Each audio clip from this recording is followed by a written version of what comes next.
Nous sommes allés à la rencontre de Sylvain Mignot, directeur de la cave à Saint-Pourçain, pour qu'il nous parle de la ficelle. Alors tout d'abord, qu'est-ce que la ficelle? Alors à l'origine, la ficelle est un vin, une cuvée que l'on a créée en 1987.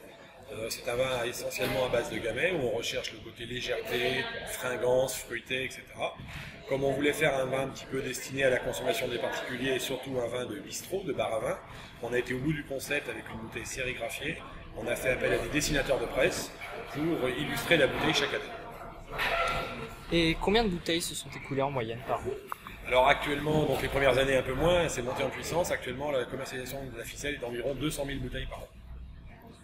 Et au niveau international, que pouvez-vous nous dire sur les ventes de la ficelle? Alors, la ficelle est vendue essentiellement sur le marché français, avec à peu près moitié-moitié sur le secteur des particuliers et des bars à vin, mais également un petit peu à l'export, puisque ponctuellement nous avons commercialisé la ficelle soit sur de l'export proche comme la Belgique, mais également Japon et États-Unis.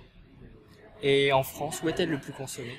Alors, la ficelle est consommée en France essentiellement, d'abord sur tout le territoire national, mais essentiellement la grande région Centre-Auvergne et surtout la grande région parisienne, grâce à tous les bistrots, bars à vin parisiens. Et alors, est-ce que les modes et les techniques de production ont évolué depuis la création de la ficelle? Alors, les techniques de production, forcément, depuis la création de la ficelle, ont bien évolué. Tout d'abord, c'est surtout un travail de qualité en sélection des terroirs, en connaissance des terroirs, en travail de la vigne, des petits rendements, une sélection des terroirs sur des sols plutôt siliceux, plutôt légers, qui vont amener justement au vin légèreté et fruité. Et au niveau du dessin qui est sur la bouteille, comment est-il choisi? Comment ça se passe? Alors, au départ, nous avons fait appel à des dessinateurs de presse. Et donc, l'idée, c'est de créer un peu un esprit qui se renouvelle tous les ans. Et donc, c'est une cooptation du dessinateur par les anciens dessinateurs de la ficelle.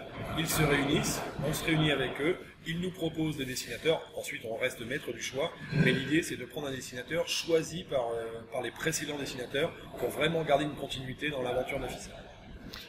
D'accord. Et pour finir, que pensez-vous du Tour de France? Est-ce que ça aura un impact sur vos bénéfices? Alors, le Tour de France aura forcément un impact, déjà par la notoriété de la commune.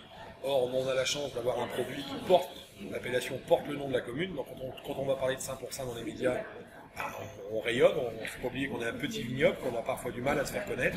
Donc, l'arrivée du Tour de France et de tous les médias qui le suivent va être important pour nous. Et puis également, on attend 10 à 15 000 personnes. Forcément, même s'il n'y a pas un business direct de vente le jour même, il y aura un effet sur la connaissance de l'appellation. Et est-ce que vous avez appréhendé leur passage? Est-ce que vous avez préparé le passage du Tour de France? Forcément, puisqu'on fait partie, en dehors d'être producteur de vin, on est également habitant de la commune. Donc la commune se prépare depuis plusieurs mois à cet événement, puisque pour une commune de 5000 habitants, être ville-étape du Tour de France est important.